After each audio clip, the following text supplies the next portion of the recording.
Oke San, terakhir obrolan kita soal kelompok tani ini ya, atau Ya. kelompok budidaya, em, sudut pandang yang bagus sih dari yang lu lihat bahwa harusnya si kelompok tani ini sesuatu yang potensial mereka jadi market kan, poinnya kan gitu kan ya. Artinya Iya. sebenarnya kelompok tani kan jadi nggak, mereka membuat kelompok itu tujuannya bukan nggak hanya untuk nge-grab market di hilir, tapi mereka sendiri Ya. adalah market Oke. gitu. Betul. Terus lu nanya ke gua kemarin kan nggak salah, lu nanya kenapa nggak mereka justru tidak mengangkat diri mereka adalah market yang butuh input produksi gitu.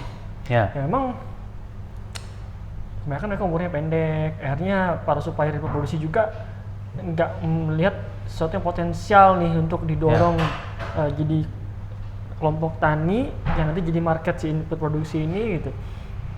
Dan si kelompok taninya sendiri juga mereka sejauh yang gua tahu ya, mereka emang pandangan bahwa mereka itu adalah market sendiri tuh mereka kurang sih. Jadi mereka yang lihat, yuk kita ngumpul supaya kita bisa dapetin market di hilir, bisa nyuplai si bandar, nyuplai si pengepul, arahnya lebih ke sana sih. Tapi bahwa melihat mereka adalah sebagai potensi market dari input produksi emang agak kurang sih. Dan gua sih nggak tahu, nggak ngerti gimana sih harusnya mereka memasarkan diri mereka sebagai market. I don't know how.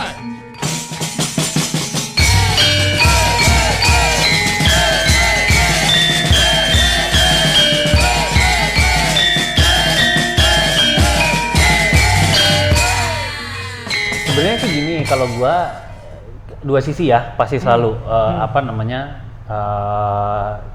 setiap yang either dia butuh barang atau dia butuh jualan, dua-duanya sama-sama punya kebutuhan untuk memasarkan dirinya.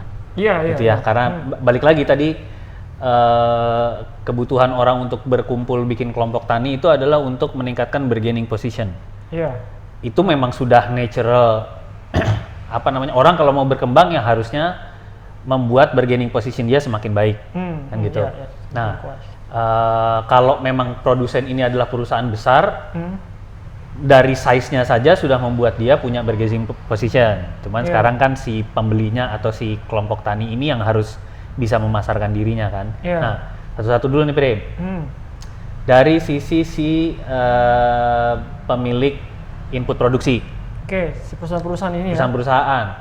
Kalau memang dia melihat ada market di kelompok tani, menurut gua nih bisa jadi di antara teman-teman ada yang usahanya memang jualan input produksi ya, pupuk lah, sistem irigasi lah, pakan lah, apa segala macam. Mungkin udah saatnya ngelihat atau menimbulkan awareness di customernya teman-teman, which is petani dan kelompok tani itu, untuk mengedukasi bahwa sebenarnya kelompok tani ini bisa memperkuat bargaining position-nya si para petani sendiri gitu. Bukan karena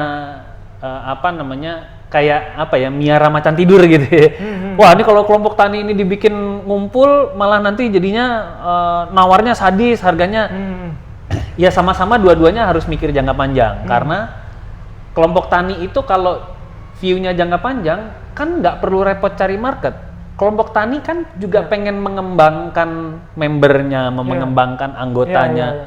Kalau kelompoknya secara entitas sudah loyal kepada si pedagang atau penjual input produksi, semakin berkembang kelompoknya dan belanjanya selalu ke si penjual input produksi, dia kan nggak perlu keluar duit lagi buat gedein market.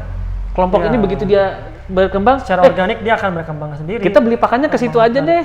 Memang kita udah bertahun-tahun, udah berbulan-bulan belanjanya ke dia. Oke kok orangnya, lu kan anggota baru, udah percaya aja sama, lihat aja teman-teman kita sendiri belanjanya juga ke situ. Nah, malah jadi agen gitu loh.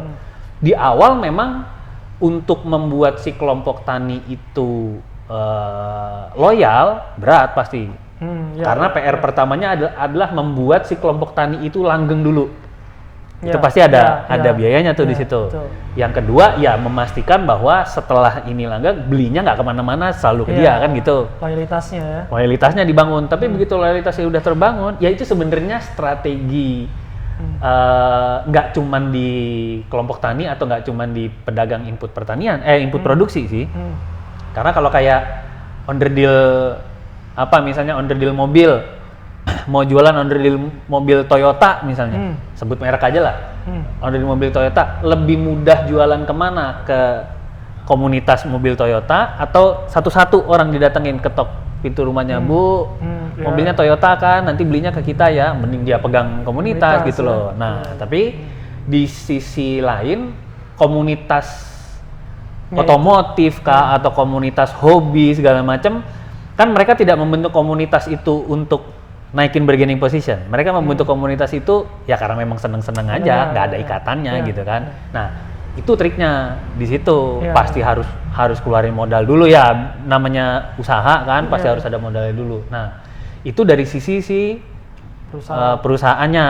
Nah, dari sisi si komunitasnya kelompok taninya, ya mereka juga harus bisa dandanin dirinya mereka sendiri. Karena bukan hanya menguntungkan secara jangka panjang untuk si pedagang input produksi, tapi itu tadi mereka juga jadi punya nilai tawar. Jadi mereka ke tengkulak atau ke pasar punya bargaining position untuk nahan harga nggak terlalu jatuh.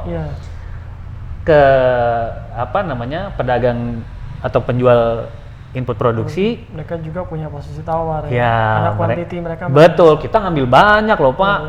Ya kita belinya beli di satu, nanti kita sebarin ke tiap orang gitu. Nah, gua nggak tahu ini kalau dari yang gua bayangkan itu kira-kira lu bisa nemuin itu atau lu bisa nyusun itu kira-kira kalau kayak di tadi peternak lele kah atau kopi kah, itu kira-kira bisa nyambungin di mana tuh, Bim? Iya, jadi gua ambil poinnya adalah harusnya membentuk kelompok tani ini juga perusahaan produksi ini harusnya punya orientasi mendrive untuk membentuk kelompok-kelompok tani ini kan, poinnya kan begitu kan, San? Iya. Maksudnya diarahkan kalau dia ketemu satu orang misalkan di satu daerah, Pak di sini banyak kan nih pemain pembudidaya ikannya, oh banyak. Ayo Pak berkumpul membuat kelompok harusnya, atau buat paguyuban lah atau apa, harusnya itu juga di drive oleh si produsen ini harusnya ya. Itu karena sekarang biasanya orang bikin perusahaan itu mendrive masyarakat untuk bikin paguyuban, bikin kelompok tani segala macam. Itu kan ada misi SR-nya kan, membangun masyarakat sekitar dan lain-lain segala macam. Padahal sebenarnya bisnis itu. Dihitung aja secara bisnis seperti apa, dan memang si kelompok itu juga dibangun awareness-nya bahwa mereka punya nilai tawar, punya posisi tawar secara bisnis gitu loh. Oke, iya. Jadi dua-duanya langgeng gitu loh, karena dua-duanya saling butuhin, nggak saling jajah gitu loh. Ya mungkin strategi ini gue juga nggak tahu. Kalau implementasinya deh, maksudnya supaya nggak terlalu diawang-awang, lu kira-kira nyambungin itu dengan implementasi di ternak lele lah? Ya implementasi memang dari sisi perusahaan sendiri ya dia harus buat. Gue nggak tahu sih apakah sudah berjalan atau apa strategi ini sudah dipakai oleh para perusahaan-perusahaan produsen pakan atau pupuk ini. Gue nggak paham, karena gue nggak pernah ada di dalam mereka ya, maksudnya nggak pernah ada di perusahaan-perusahaan itu. Yang gue tahu memang biasanya mereka hanya ke satu daerah ngelihat ada banyak pembudidaya, ya biasanya personal penawaran produknya, atau mungkin ke satu orang yang senior udah cukup lama, itu aja sih. Tapi arahnya untuk mendrive mereka membuat kelompok, emang sejauh sepengalaman gue sih gue belum ketemu ya, karena gue banyak kenalan marketing dari pakan, sales pakan ini, belum pernah ada komunikasi yang coba lu bikin kelompok aja, nanti kita support kasih insentif bla bla bla bla, dibikin kelompok yang oke, kalau kuantitinya nanti bagus kita bisa support begini begitu. Gue sih sejauh ini gue belum ketemu sih, tapi harusnya ya implementasinya dari pihak perusahaan interproduksi ini mereka yang mempercayai harus mapping dia tiap daerah kantong-kantong pembudidaya, kemudian atau petani ini, dan kemudian mereka harus mencari nggak agen. Kebanyakan orientasinya jadiin orang agen sih, Pak San. Yang gua tahu ya, kebanyakan contoh gua paling sering berinteraksi dengan marketing atau sales pakan kalau dari input produksi. Nah, orientasi sih mana nih bisa jadiin agen. Jadi biar agen ini nanti lagi. Iya, mencari siapa petani-petani lain. Kalau arahnya ke membuat satu kelompok tani atau komunitas tani atau paguyuban, gue belum ketemu sih. Harusnya bisa diimplementasikan banget sih. Harusnya orientasi nggak cuma jadiin agen aja, tapi ya mendrive kelompok-kelompok tani justru. Dengan cara mapping, kemudian mencari orang-orang yang kira-kira punya kecakapan untuk membuat networking antar petani atau budaya ini gitu. Nah, sekarang memang karena barriernya itu adalah karena si perusahaan yang tidak membangun atmosfer marketing yang sehat untuk membangun komunitas atau membangun kelompok-kelompok tani. Artinya memang si perusahaan tidak ada drive sama sekali. Jadi orang juga mikirnya, ngapain gua udah susah jadi agen mesti bangun komunitas, dari perusahaannya juga nggak ada arahan ke sana kok gitu. Atau yang kedua, sudah pernah dicoba tapi memang si agen-agen ini belum tahu gimana cara masukinnya gitu loh. Ngerti nggak lo? Perusahaan ini udah pengen, kayaknya bener juga ya, kayaknya komunitas nih punya value nih di kita nih buat jangka panjang, tapi diterjemahkan secara marketing ke implementasinya belum nemu gitu. Gimana kalau menurut lo? Wah, itu gue baik kedua pilihannya gue nggak pilih salah satu sih, San. Karena satu punya pilih salah satu? Enggak, bukan maksudnya artinya keduanya gue nggak bisa menjawab apakah yang tadi yang pertama atau yang kedua yang terjadi, karena gue nggak ada di sisi mereka. Barangkali mereka sudah coba melakukan, tapi mungkin ya itu tadi ya, kebenturnya sama itu ya. Iya, kebenturnya dan kelompok-kelompok tani ternyata susah dibuat untuk langgeng dan segala macam. Itu gua nggak tahu sih, tapi pengalaman pribadi based on experience ya. Gua sering ketemu tadi marketing atau sales dari produsen pakan nih, tapi sepengalaman gue emang belum ada sih bahasa untuk ayo coba dibuat kelompok-kelompok tani gitu, belum ada sih. Apakah itu bukan bagian dari strategi mereka atau bagaimana, itu gue belum tahu sih gitu. Tapi lu melihat kalau dari sisi perusahaan mungkin kalau mereka coba belajar ya secara company gimana memperbaiki marketingnya, bagaimana caranya supaya ini ya mungkin itu lebih mudah lah mereka. Tapi menurut lu ada kans nggak, ada probabilitas nggak kalau si kelompok tani ini mendandani dirinya secara marketing? Ada kans nggak? Yes. Ada kemungkinan nggak? Ada banget. Dari sisi mananya gitu? Kans itu dari mendandani mereka dari segi marketing kelompok tani ya? Supaya mereka bisa marketable lah gitu. Marketable untuk ke input produksi nih ya. Betul. Iya.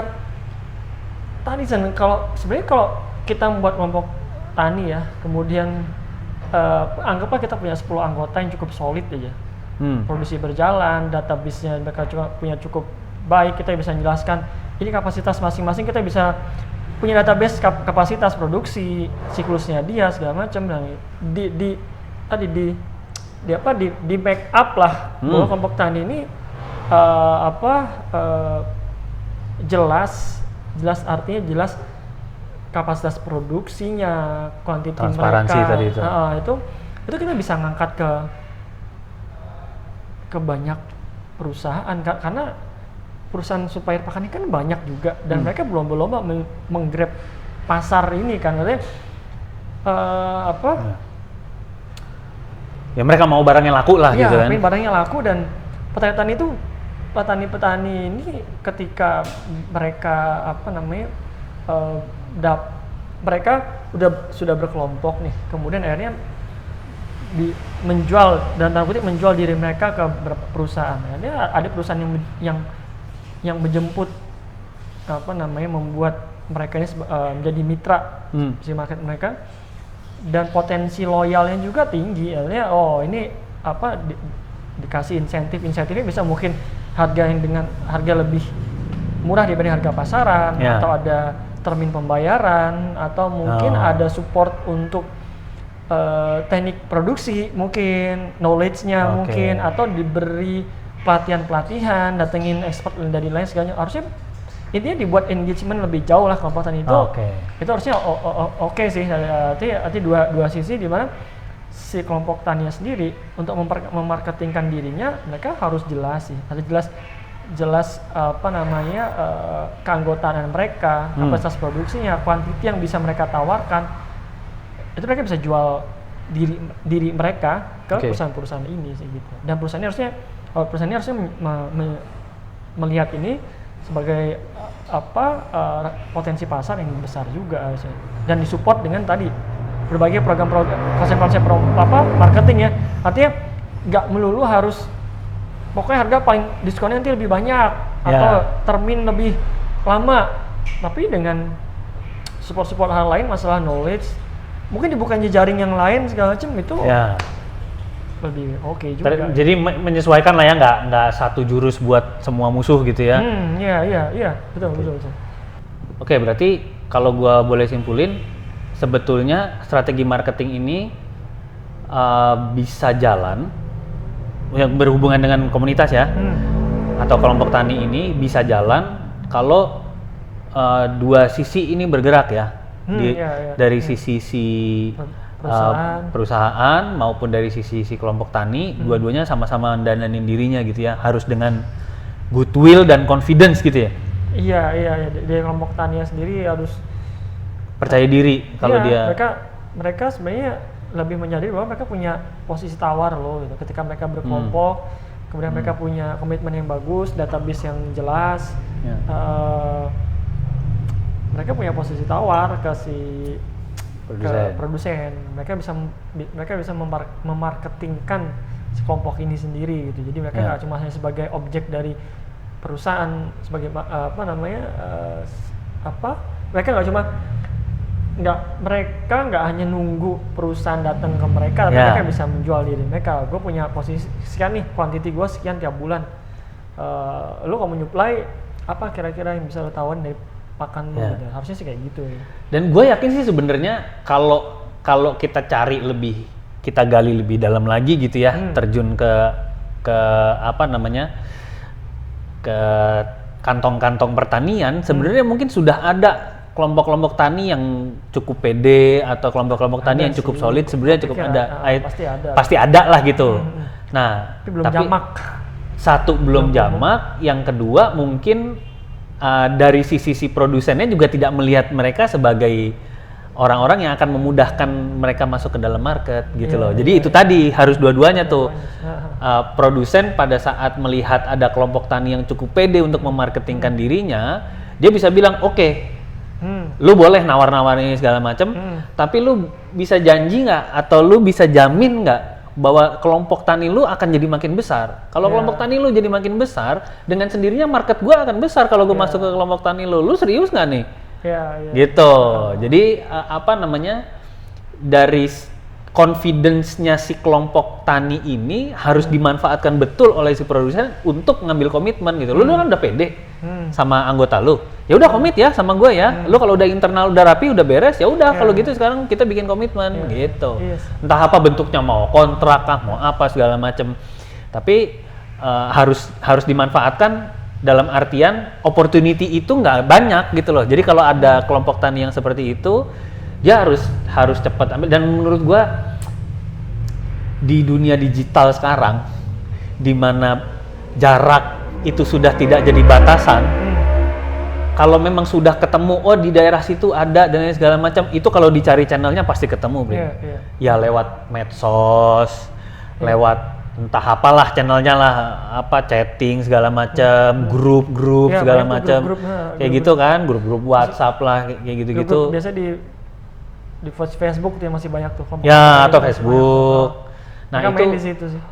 apa? Oh ini ada kelompok tani, dia bisa jadi mungkin kelompok tani itu nggak punya Facebook, tapi mungkin ketuanya kah atau bendaharanya kah atau pentolannya kah itu apa namanya punya Facebook, terus habis itu punya temennya ini apa namanya punya network, nah itu kan oh di mana ininya kelompok taninya Probolinggo, oh aduh saya di Klaten misalnya jauh ya jauh kalau misalnya jalan kaki, tapi kalau dari Facebook negosiasi harga apa segala macam kan bisa di situ. Pakai email udah gampang banget sekarang orang mau bikin email gitu kan, di kantong kita udah bisa terima tulis email gitu. Nah, apa namanya? Jadi poinnya adalah ya memang itu tadi.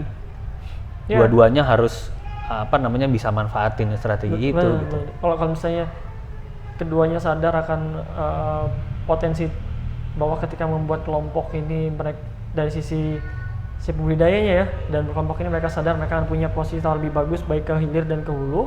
Kemudian dari sisi perusahaan sendiri apa namanya mempunyai strategi pemasaran bahwa dengan mendrive banyaknya kelompok-kelompok ini, dengan mendrive para pembudidaya itu membuat kelompok akan mempermudah pemasaran.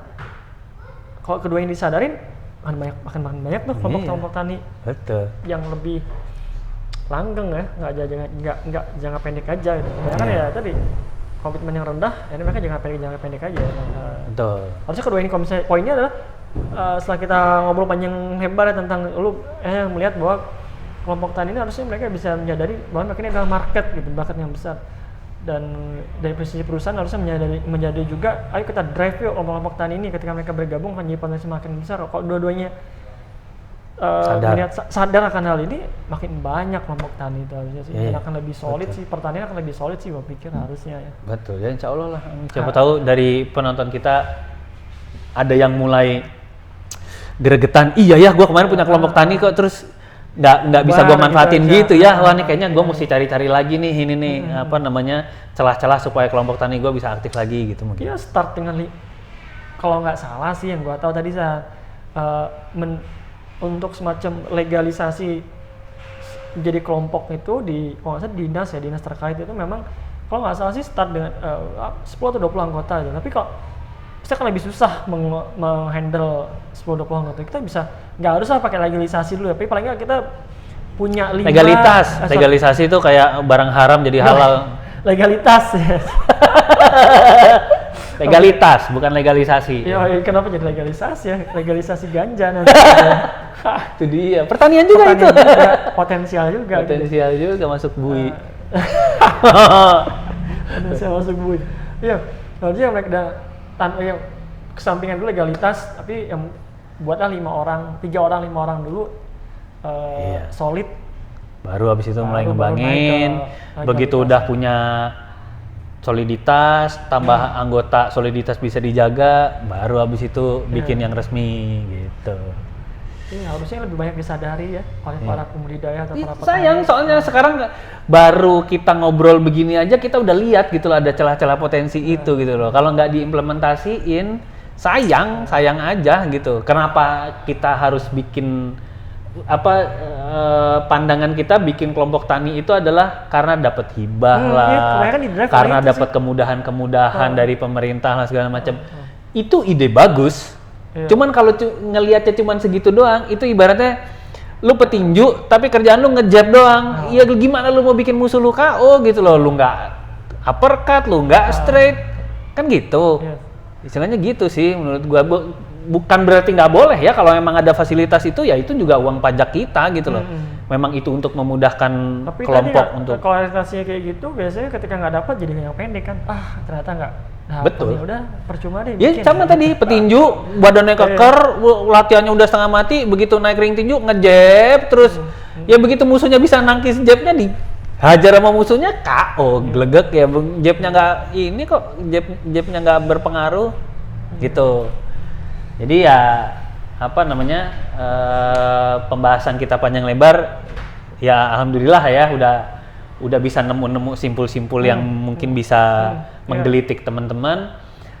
Sampai ketemu di episode kita yang lain, di stay tune di channel Ngarit Ngobrol Seputar Tani bersama gua Iksan.